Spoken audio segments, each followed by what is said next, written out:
પૂછ્યું, આપના પર અમને શ્રદ્ધા બેસે એવો કયો પરચો આપ અમને કરી બતાવો છો? આપ એવું કયું કામ કરો છો? રણમાં અમારા પૂર્વજોએ માન્ના ખાધું હતું. શાસ્ત્રમાં લખ્યું છે તેમ તેણે તમને સ્વર્ગમાંની રોટી ખાવા આપી.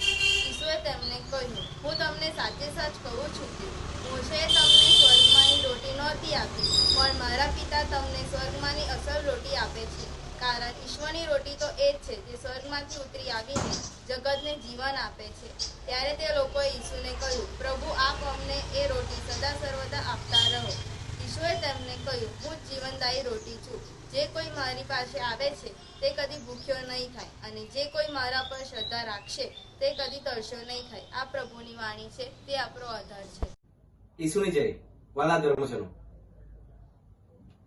આપણા રોજબરોજના જીવનમાં આપણે એટલા તો વ્યસ્ત થઈ ગયા છે કે કદાચ આપણી પ્રાર્થના માત્ર ને માત્ર આપણી દરરોજની જે જીવન જરૂરિયાત છે એની માટે જ હોય છે. મારે આ જોઈએ છે, મારે આ વસ્તુ મેળવવી છે, મારે આ સફળતા જોઈએ છે.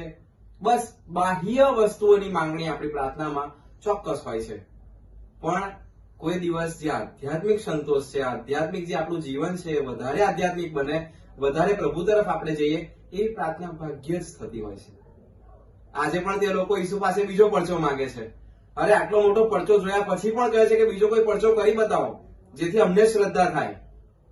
અને પછી એ જૂના કરારનો પેલો માન્નાનો જે બની ગયેલો બનાવ એ યાદ કરે છે કે અમને મોશેએ માન્ના ખવડાવ્યું હતું.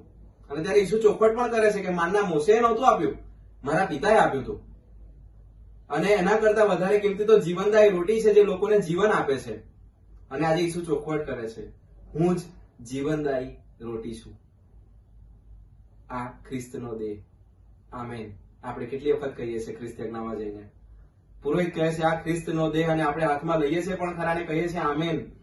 પણ પછી એ જ ખ્રિસ્ત પ્રસાદ લઈને કદાચ આપણે કોઈની પીઠ પાછળ ખોટું બોલતા હોય, કદાચ વ્યસન કરતા હોય, કદાચ કોકનું ખોટું કરીને આપણે આગળ જીવતા હોય ને ખુશ થતા હોય, તો પછી આપણે એ જીવનદાયી રોટીમાં અને એ જીવન આપનાર ખ્રિસ્તમાં શ્રદ્ધા રાખતા નથી, અર્થાત એમનાથી દૂર છીએ.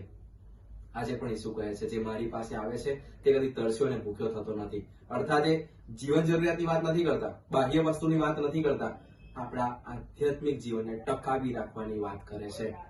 આ ખ્રિસ્તનો દેહ. મારા વાલા ધર્મજનો, ચાલો આપણે જીવનદાયી રોટીમાં શ્રદ્ધા રાખીએ કે ખ્રિસ્તનો દેહ છે, અને આપણો દેહ પણ ખ્રિસ્તના દેહ જેવો પવિત્ર થાય એવી પ્રાર્થના કરીએ. ઈસુની જય.